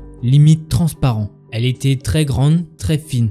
Vraiment terrifiante. Elle tenait son fils sur elle et elle me regardait méchamment. J'imagine qu'elle avait peur pour lui, comme si j'allais lui faire du mal. Ensuite vient le jour où j'ai vraiment eu peur. J'étais dans un couloir avec une amie et je me sentais regardé, oppressé même. Et à ce moment-là, mon amie s'est figée et m'a dit de regarder mon cou. Heureusement, il y avait une glace proche de moi et j'avais 2 traces autour comme si on avait essayé de m'étrangler. Puis depuis cette nuit, pendant plusieurs jours, je l'ai senti me regarder dans un coin de ma chambre d'hôpital. Et c'est ainsi que se termine cette première histoire. Effectivement, je vous ai pas prévenu au début qu'elle serait paranormale cette histoire, mais je pense que vous l'avez compris très vite et elle est très mystérieuse comme histoire. En DM, je lui ai demandé si les entités lui avaient fait du mal après et apparemment non. Donc tant mieux pour toi Chloé, j'espère que tu vas pas revivre quelque chose dans ce genre là. Et Chloé, on t'envoie tous notre soutien.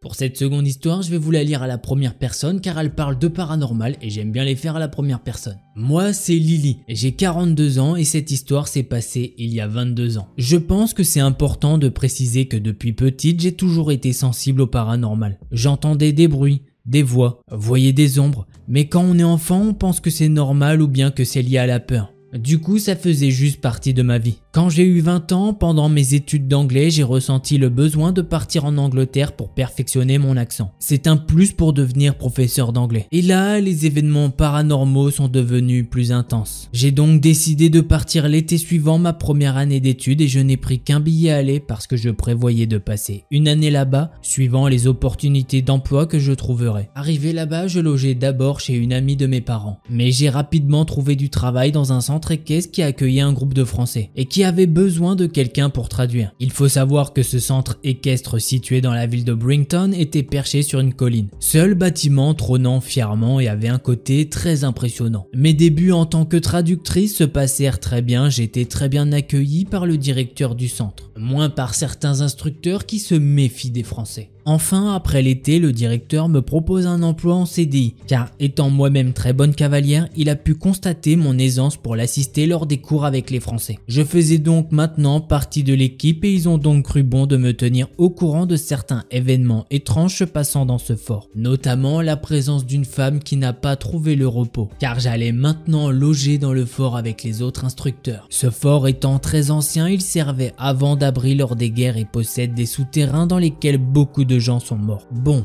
moi ça m'intéresse beaucoup, je suis fan de paranormal, enfin fan, mais sans vraiment y croire car je suis très cartésienne. Je prends ça un peu à la légère, puis vient le moment où l'on m'attribue les derniers cours de la journée. Je dois donc, après le dernier élève, partir nourrir les chevaux et éteindre toutes les lumières. Les box des chevaux étaient situés dans un très long couloir en pierre du fort et tous d'un seul côté. Je donne donc leur ration de nourriture aux chevaux et retourne tout au fond de ce très long couloir en pierre pour ranger la nourriture. Pour éteindre les lumières, il se trouve qu'il faut le faire en partant du fond du couloir car les lumières s'éteignent par paliers de 2 box. Je commence donc à éteindre les premières lumières et passer donc ensuite à côté des premiers box plongés dans l'obscurité. Je continue et en passant à côté d'un box en lumière, je vois quelqu'un dans ma vision périphérique. Je recule alors et appelle le nom du palefrenier qui est le personnel chargé de nettoyer les box des chevaux. James, c'est toi? Mais personne dans les 2 box que je viens de passer. Je commence à ressentir une sensation bizarre et à avoir froid. De la buée sort de ma bouche alors qu'on est en fin août. Je sens clairement que quelque chose n'est pas normal et je connais cette sensation. Je prends mon courage à 2 mains et marche d'un pas rapide à nouveau devant les 2 box sombres en tournant la tête pour regarder dans celui où j'ai cru apercevoir quelqu'un. Là, je vois une femme comme si elle était éclairée d'une lumière presque surnaturelle. Mais l'endroit est toujours plongé dans la pénombre. Elle a un chignon et porte des vêtements d'une autre époque. Je suis tétanisé de peur. J'avais continué un peu à avancer. Je m'arrête ne pouvant presque plus respirer. Et là,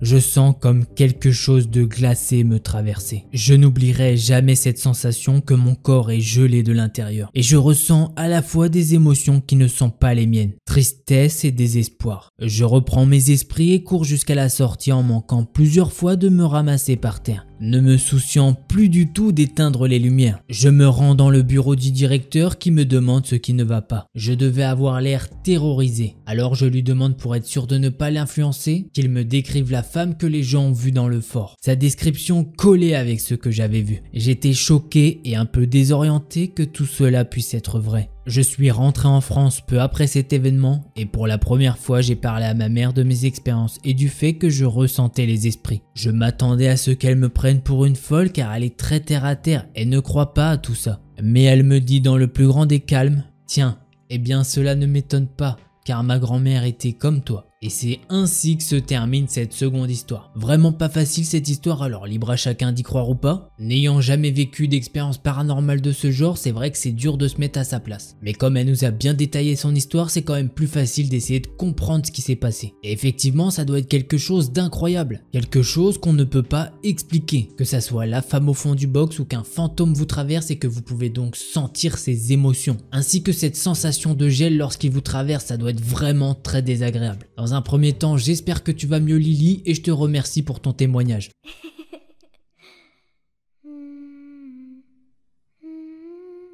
Pour cette deuxième histoire, j'ai envie de vous la lire à la première personne. Hello Delcor, j'espère que tu vas bien et que ton chien va bien aussi. Il est vraiment adorable. Merci à toi. Là, actuellement, il dort par terre, devant le canapé, au lieu de monter sur le canapé. Je t'ai contacté sur Instagram très récemment, donc voilà mon histoire. Et j'ai aujourd'hui 17 ans. L'histoire que je vais te raconter ne m'a absolument pas traumatisé. Je vais aujourd'hui très bien, ça m'a juste légèrement perturbé sur le moment car j'étais assez jeune. J'avais 8 ans, mon petit frère en avait 5. On habite en ville et nos cousins dont on est très proche habitent dans la campagne, à environ 45 minutes de route. Donc on n'avait pas souvent l'habitude de les voir. Mais de temps en temps, nos parents acceptaient de nous emmener là-bas pour le week-end. Ce dont je vais vous parler relève du paranormal, donc libre à chacun d'y croire ou pas. Mais au début, même moi je n'y croyais pas car j'étais jeune et je pensais que c'était juste mon imagination. Cependant, ça a duré jusqu'à très récemment. Donc mes parents nous avaient déposé, mon petit frère et moi, chez nos cousins. Comme mon petit frère et ma petite cousine avaient plus ou moins le même âge, ils dormaient dans la même chambre. Et je dormais avec mon cousin, qui a juste 1 an de moins que moi. La journée, il ne se passe rien de spécial, à part qu'il y a un endroit de la maison où l'ambiance est étrange, pas dérangeante, juste étrange. Je m'explique. La maison a 1 étage avec les chambres de mes cousins, 2 chambres d'amis et une salle de bain. Au rez-de-chaussée, il y a le salon, la cuisine et un couloir qui mène aux toilettes, à une salle de bain et à l'atelier de ma tante qui fait de la peinture. Dans ce couloir, il y a toujours une forme de courant d'air, alors que toutes les portes et les fenêtres sont toujours fermées et qu'il n'y a pas de système d'aération. Bizarrement, j'ai toujours aimé ce courant d'air. Je le trouvais apaisant. Je sens souvent comme une présence derrière moi, une présence très protectrice. Ça a duré plusieurs années jusqu'à ce que ma tante appelle une médium, parce qu'à ma grande surprise, tout le monde sentait cette présence. Sauf que tous les autres la trouvaient pesante et désagréable. Je n'ai plus jamais senti cette présence après cela. Et j'ai appris très récemment que le meuble qui se trouvait dans ce couloir était à ma grand-mère, qui est décédée quand j'avais 3 ans. C'était une très grande armoire en bois. Du peu que j'ai connu ma grand-mère, elle a toujours été très aimante et proche de moi. Mais elle a toujours eu plus de mal avec ma tante avec qui elle avait des conflits. Ça, c'était la partie cool de l'histoire. La nuit, je dormais donc à l'étage avec mon cousin. Il m'arrivait souvent de me lever et d'avoir soif. Donc je devais descendre à la cuisine pour prendre un verre d'eau. Dans la cuisine, il y avait une porte vitrée et une fenêtre qui donnent directement sur le jardin. La nuit dans le noir, je n'avais pas besoin d'allumer les lumières parce que je connaissais bien la maison et que la lumière de la lune éclairait plus ou moins les pièces. En me servant de l'eau dans l'évier, j'étais de dos à la fenêtre et en me retournant, j'ai vu une femme qui marchait. Je devais être beaucoup plus jeune que 9 ans la première fois que je l'ai vue, mais je me rappelle pas exactement quel âge. J'étais assez jeune pour ne pas comprendre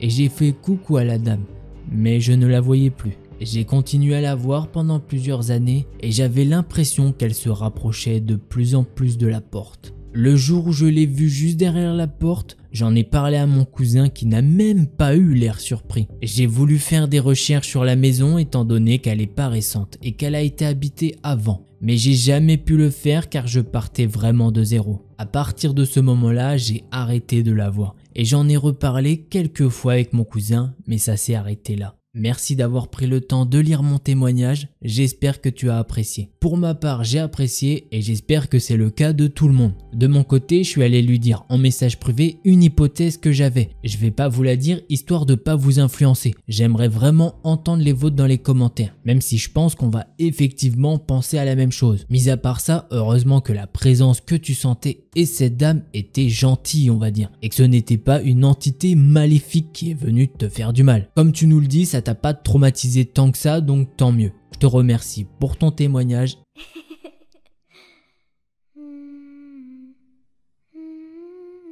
Mon histoire commence quand je suis rentré à la maison. Je sortais de la fête d'un ami, j'étais assez bourré. Je suis rentré dans ma chambre, j'ai enlevé ma veste, j'ai mangé des restes de pizza et j'ai essayé de dormir. J'ai pas pu dormir, alors j'ai commencé à regarder des vidéos sur YouTube. Bon, d'habitude, elle m'aide à m'endormir dans ces moments-là. Je regardais une recette de tacos que je savais que je ne ferais jamais. Mais bon, j'ai parcouru ma page recommandations pour essayer de trouver une vidéo cool à regarder. Et je suis tombé sur un live. Il y avait une miniature noire et le titre et le nom de la chaîne étaient mon nom et mon prénom, Ian Davis. C'était bizarre parce que mon nom n'était pas très commun, c'était comme une coïncidence.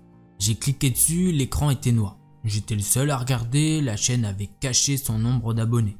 J'ai attendu 6 à 7 minutes que quelque chose se passe. J'étais sur le point de fermer le live.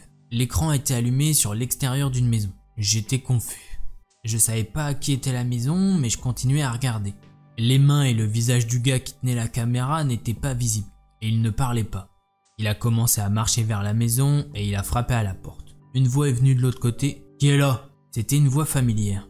Le caméraman n'a pas répondu mais a frappé une fois de plus. « Je n'ouvre pas la porte si vous ne me dites pas qui vous êtes. » a dit la voix de l'autre côté de la porte.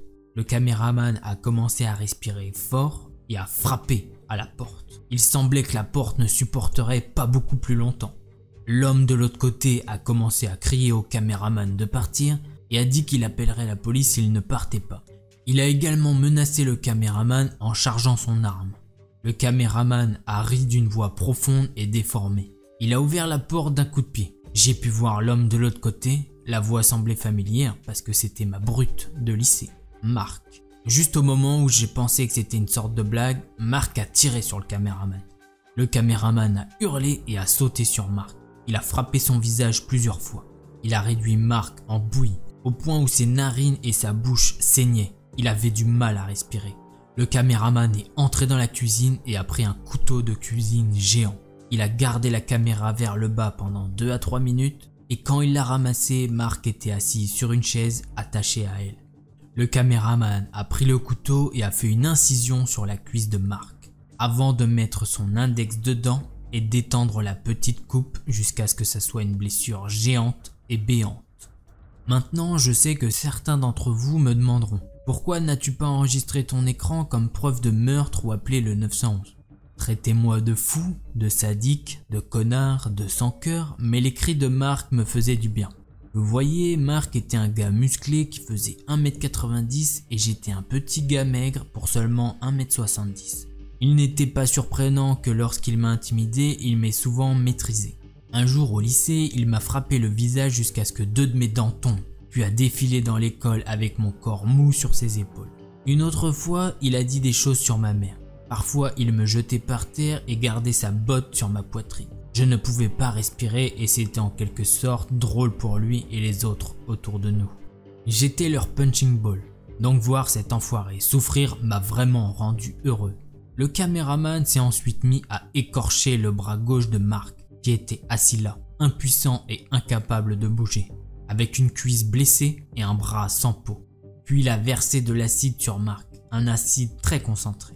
Marc implora la miséricorde, lutta, pleura et saigna, mais en vain. Le caméraman tourna alors la chaise et s'assit là, laissant Marc souffrir pendant plus d'une demi-heure, avant de le mettre en feu, lui et la maison. La caméra a ensuite coupé et s'est rallumée devant une autre maison. Avant que je puisse chercher d'autres détails, le live a pris fin. Je suis resté là, choqué et surpris. Je ne m'attendais pas à voir quelque chose comme ça. J'ai essayé de trouver la chaîne, mais en vain. Je me suis évanoui. Après m'être réveillé, j'ai vérifié mon historique. Ça montrait que je n'avais pas vu de live hier. Donc j'ai cru que tout ce que j'avais vu était un rêve ou quelque chose. J'avais la gueule de bois et presque en retard pour le travail, alors j'ai fait un sandwich au beurre de cacahuète, j'ai bu une gorgée d'espresso et je suis parti travailler. Au travail, mon meilleur ami du lycée, Nathan, m'a appelé. Il m'a appelé pour me dire comment Marc, l'enfoiré qui nous avait harcelé au lycée, était mort dans un incendie. J'étais abasourdi et une boule s'est formée dans ma gorge. Je lui ai demandé si on pouvait finir cet appel plus tard. J'étais sans voix. Après mon retour chez moi, j'ai eu 1 minute de réflexion. Pour autant que je me souvienne, j'avais vu le live vers 2 h du matin. Donc j'ai ouvert YouTube sur un onglet de navigateur à 1 h 50 du mat. Et à 2 h du matin, le live a commencé et a été recommandé à nouveau. L'écran était noir pendant 1 minute ou 2, puis il a recommencé devant la Maison Blanche que j'avais aperçue hier en live. Le caméraman répétait sa tactique précédente, frappa à la porte, une voix répond de l'autre côté de la porte. « Qui est là ?» Mon sang s'est refroidi quand je me suis rendu compte que c'était mon collègue Adam. Le caméraman, cette fois, imitait ma voix. « C'est Yann, mec, je crois que j'ai laissé quelque chose dans ton sac. » Dès qu'Adam a ouvert, le caméraman lui a mis une chaussette dans la bouche et l'a sorti de la maison. Il l'a amené au jardin, puis a frappé Adam à plusieurs reprises au visage et à la poitrine. Adam avait une femme qui dormait probablement à ce moment. Adam a essayé de crier, mais n'a pas pu à cause de la chaussette. Le caméraman a pris une pierre pointue et a cassé le larynx d'Adam, puis a enlevé la chaussette. Adam a désespérément essayé de crier ou de s'enfuir, mais a échoué lamentablement. J'ai commencé à gémir et à enregistrer tout le live. J'ai appelé le 911 et je leur ai parlé de toute la situation. Il devait arriver chez lui dans 10 minutes. J'ai continué à enregistrer quand il a coupé les membres d'Adam, un à un. L'agitation fait que sa femme se lève aussi et enquête. Quand elle a vu ce cauchemar, elle a crié et a commencé à courir. Le caméraman a hurlé avant de courir vers elle à une grande vitesse et de la tuer avec un coup rapide d'un marteau à la tête. Mon anxiété s'intensifiait. Il tranchait l'estomac d'Adam alors qu'il était encore en vie et le bourrait de vers, de cafards et de souris qui rongeaient Adam. Après 3 minutes à le faire souffrir, le caméraman lui fracassait la tête avec le marteau. Puis dit d'une voix profonde « Enregistre ça et appelle les flics. Ok Yann ?» Puis la caméra a coupé devant une maison jaune. Cette maison, je la reconnaissais. C'était celle de ma mère. La police est arrivée juste 1 minute ou 2 après son départ. L'enquête n'a montré aucun signe d'effraction et bien sûr tout le monde pensait que j'étais fou. La police ne m'a pas cru parce que je n'étais pas sur la scène de crime. Et d'une certaine façon, la vidéo que j'ai enregistrée a été supprimée de mon téléphone en quelques secondes. Il va maintenant s'en prendre à ma mère, je pense qu'après elle, il va s'en prendre à moi. J'ai dit tout ça à ma mère et elle a rigolé. Elle a dit que j'étais paranoïaque et un médecin m'a mis sous traitement après que j'ai raconté cette histoire aux policiers. Je sais qu'il va la tuer, puis venir chez moi. S'il vous plaît, tout le monde, aidez-moi. Je sais que je ne suis pas le seul à expérimenter cela. Je ne peux pas l'être. Je mettrai fin à ma vie si quelque chose lui arrivait, parce que je sais à quel point c'est sadique et je ne veux pas en être victime. Voilà, cette histoire elle est maintenant finie. Alors là, j'aimerais bien savoir ce que vous en avez pensé là-dessus dans les commentaires. Allez, vous savez quoi, on va se quitter là, je vous laisse flipper avec cette histoire. N'oubliez pas de vous abonner, sinon je crois que ce gars il peut venir chez vous.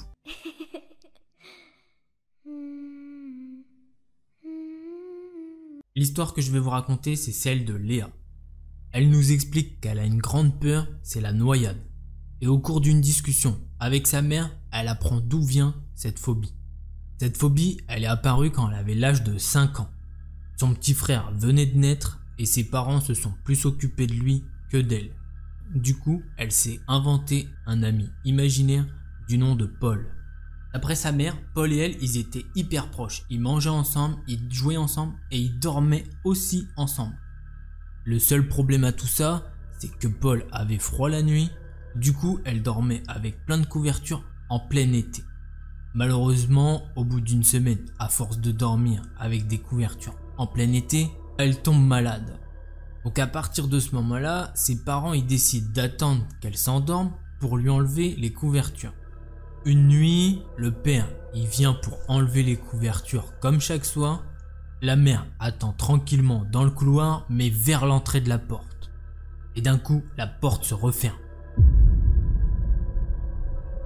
Son père, il va ouvrir la porte, surtout pour montrer quelque chose d'anormal à sa mère.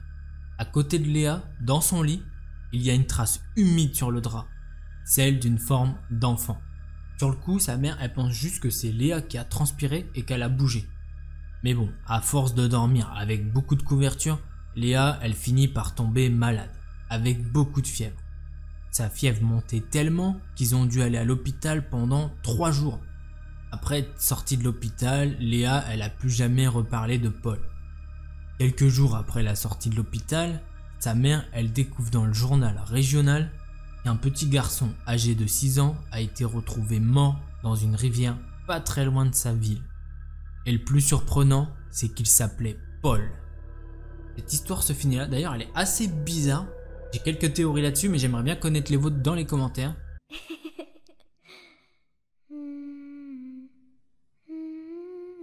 Je m'appelle Sophie et mon histoire se passe en été 2020 dans le sud de la France. Ma grand-mère vient de subir une opération médicale qui l'oblige à être sous surveillance pendant 24 à 48 heures après être rentrée chez elle. L'infirmière à domicile ne venant que le lendemain, mes parents, très occupés par leur travail, me demandent de passer la nuit chez elle. Au cas où, juste pour qu'elle ait quelqu'un avec elle avant l'arrivée de l'infirmière le lendemain. J'accepte donc évidemment, même si je n'aime pas dormir ailleurs que chez moi. Il faut savoir que ma grand-mère adore les animaux, elle a 4 chats et 3 chiens. Elle vit dans une maison en pleine campagne, très éloignée de la ville. Le genre de maison où tu vas volontiers faire un barbecue en famille, mais où t'es pas serein d'aller dormir. Mine de rien, j'y ai quand même de bons souvenirs de moi avec mes frères et mes cousines, donc j'ai pas tant peur que ça. Après dîner, ma grand-mère va se coucher tôt, encore fatiguée de son opération. Je décide donc moi aussi d'aller dans ma chambre. À savoir que nos portes sont l'une en face de l'autre, en plein milieu d'un grand couloir. Il y a une salle de bain qui fait toilette à côté de la porte de ma chambre sur la droite. Vers 23h minuit, je me lève pour aller aux toilettes. La porte de ma grand-mère est entrouverte, je la vois dormir. Elle avait oublié d'éteindre sa lampe de chevet. Dans le couloir, 2 chiens dorment profondément. Le reste des animaux étaient dehors. Je vais donc aux toilettes et je reviens dans ma chambre en prenant soin de bien fermer la porte derrière moi. Je suis sur mon ordinateur en train de regarder une série. Quelques minutes après, j'entends des pas se diriger vers la salle de bain. Pensant qu'il s'agissait de ma grand-mère qui allait aux toilettes, je n'y prête pas attention. Sauf que plusieurs minutes après avoir entendu cela, je n'entends personne revenir de la salle de bain. Je trouve ça louche, mais ayant l'esprit assez rationnel, je me dis qu'elle a dû repartir silencieusement dans sa chambre. Mais je commence un peu à flipper. Quelques minutes après, je commence à entendre quelqu'un marcher le long du couloir. Des vrais bruits de pas. C'est impossible que ce soit ma grand-mère, car elle avait du mal à marcher. Je me rassure en me disant que c'est peut-être les chiens, sauf que des chiens, j'en ai 2. Et quand ils marchent, ça ne ressemble absolument pas à des pas humains. J'aurais entendu leurs ongles sur le parquet. Mon instinct me dit qu'il se passe quelque chose de pas normal. Les pas continuent le long du couloir en faisant des allers-retours. Quand soudain, je n'entends plus marcher, mais courir. J'ai beau rationaliser la situation, je sais au fond de moi que ce n'est pas les chiens. Bruit trop différent.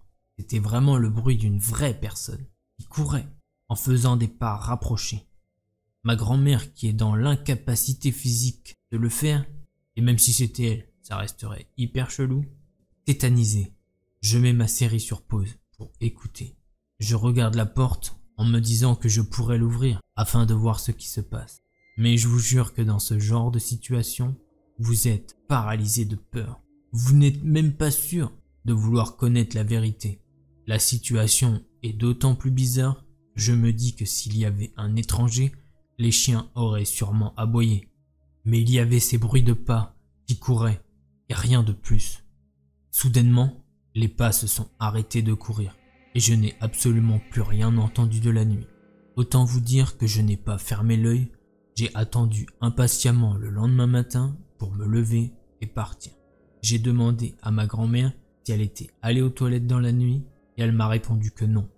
Aujourd'hui encore, avec le recul, j'essaye de rationaliser. Le peu de personnes à qui je l'ai raconté me croient à moitié. Mais j'ai la conviction qu'il s'est passé quelque chose de bizarre. Une chose est sûre, je n'irai plus jamais y dormir seul. Cette petite histoire se termine ici. Alors elle a une petite mécanique assez sympa, ça change un petit peu. Moi ce que j'ai pensé, vu que c'est une grande maison, c'est peut-être qu'il y a quelqu'un à l'étage, voire au grenier. Je sais pas ce que vous en pensez, vous pouvez toujours donner votre théorie dans les commentaires. Si tu veux soutenir, tu connais le meilleur moyen, c'est un petit pouce bleu et un abonnement.